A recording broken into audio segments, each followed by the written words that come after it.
आमदार कालिदासजी कोळंबकर, विद्याताई ठाकूर, राजन सिंगजी, पवन त्रिपाठीजी, श्वेताताई पुरळेकर या ठिकाणी मंचावर उपस्थित आणि समोर उपस्थित भारतीय जनता पक्षाचे सर्व ज्येष्ठ कार्यकर्ते, पदाधिकारी आणि उपस्थित सर्व भगिनी आणि बंधूंनो, सर्वप्रथम भारतरत्न श्रद्धेय अटल बिहारी वाजपेयीजी यांच्या जन्म जयंतीच्या निमित्ताने त्यांना मी मनपूर्वक नमन करतो। भारत मातेच्या या सुपुत्राने जवळजवळ 5 दशकांपेक्षा देखील जास्त काळ या देशाला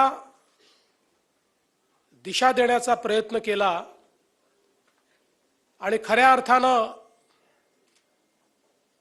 आपले प्रधानमंत्री माननीय नरेंद्र मोदीजी यांनी जो नवभारत तयार केला त्या नवभारताचा पायवा रचणारे हे श्रद्धेय अटल बिहारी वाजपेयीजी होते। आणि म्हणूनच आपण जर त्यांचा एकूण जीवनपट बघितला तर एक स्वयंसेवक म्हणून, एक पत्रकार म्हणून, एक हिंदू चिंतक म्हणून, एक कवी म्हणून, एक साहित्यिक म्हणून, एक राजकारणी म्हणून, एक अर्थशास्त्री म्हणून वेगवेगळ्या पद्धतीनं त्यांनी केलेलं काम, खरं म्हणजे ते केवळ नेता नव्हते तर इंग्रजीतला शब्द आहे statesman. Atal Bihari Vajpayeeji was a statesman. आणि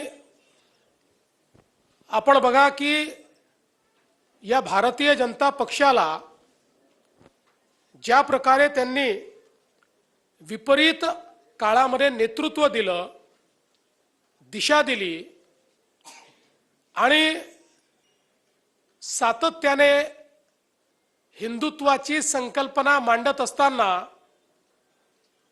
त्याचा जो व्यापक विचार आहे त्या व्यापक हिंदुत्वाच्या विचारापासनं कधी तडजोड ही अटल बिहारी वाजपेयीजींनी केली नाही।